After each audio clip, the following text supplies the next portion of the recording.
Alors après la plongée dans les eaux sous-marines, eh bien nous allons plonger dans le cerveau et dans le monde du silence. Hein.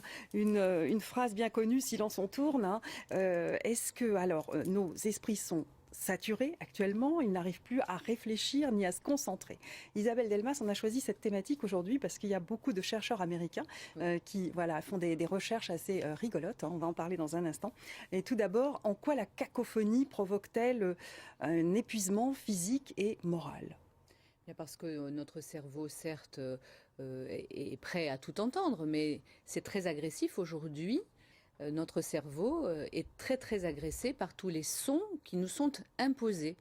Et on a des difficultés, à moins de mettre des boules caisses, on a des difficultés à ne pas les entendre. Et trop de sons va nuire à la concentration, va entraîner du stress.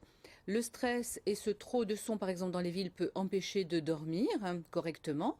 Le sommeil est affecté. Quand le sommeil est affecté, on stresse. Quand on stresse, on dort moins, etc. Donc évidemment, on va être beaucoup moins en forme à cause du bruit. Le bruit étant le départ du cercle vicieux.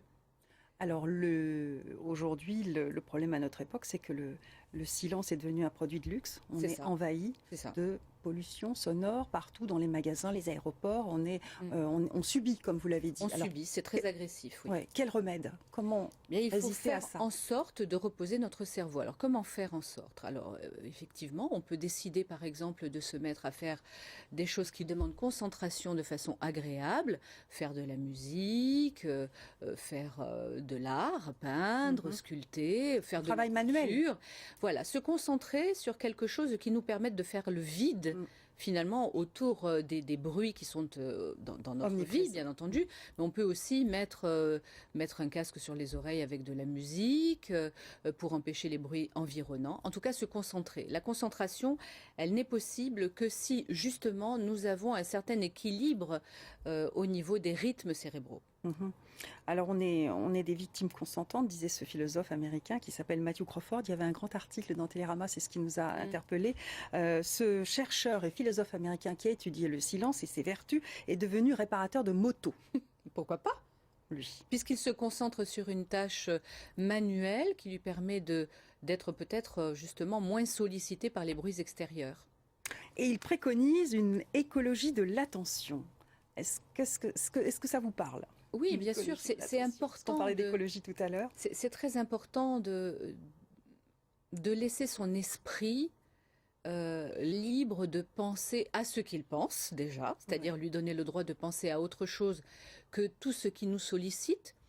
Et quand on est dans le silence, finalement, eh bien, on renoue avec ses émotions, on renoue avec ses sensations, on ouvre de nouveaux champs de réflexion. Et donc, finalement, c'est extrêmement propice au cerveau.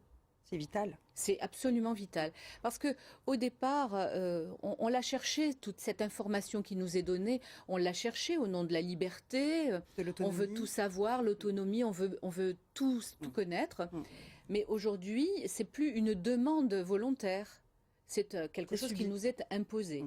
Évidemment, sauf pour ceux qui ont la chance de vivre à la campagne ou voilà, des choses comme ça. Mais en ville, c'est difficile. Laisser son cerveau au repos, c'est ça le message. On réfléchit toujours, hein, évidemment. Le cerveau, il se calme, il ne s'arrête pas de fonctionner, il se calme.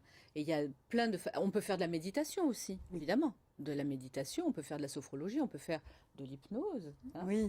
On peut faire plein de choses comme ça qui permettent au cerveau de se ressourcer un petit peu, de se mettre un peu au repos, d'aller chercher son essence, son essentiel. C'est important. S'ennuyer. On a perdu s'ennuyer, on ne s'ennuie pas normalement, on ne devrait pas s'ennuyer. Oui. Effectivement, si on a passé son temps à être sollicité et que la seule façon de fonctionner, c'est d'être sollicité partout, d'avoir son téléphone, son iPad, l'ordinateur, le courrier, la personne qui parle, la musique, etc., on ne peut pas se concentrer. C'est un peu comme si on cherchait. Notre cerveau, on pourrait le comparer à une radio. Quand on cherche l'onde qu'il faut, et puis qu'on tombe sur plein de radios en même temps avant de trouver la bonne onde. C'est une cacophonie insupportable. Notre cerveau, parfois, il est soumis à ça, comme la radio qui cherche ses ondes. Merci Isabelle. Les vertus du silence. C'est dommage qu'on ne puisse pas le faire à la télé. Parce que, bon. Alors, sans silence, l'actualité du jour qui est sur notre site, nos sites internet avec la revue de presse. Alors tout d'abord, le PSG, après sa victoire 9-0 contre 3, va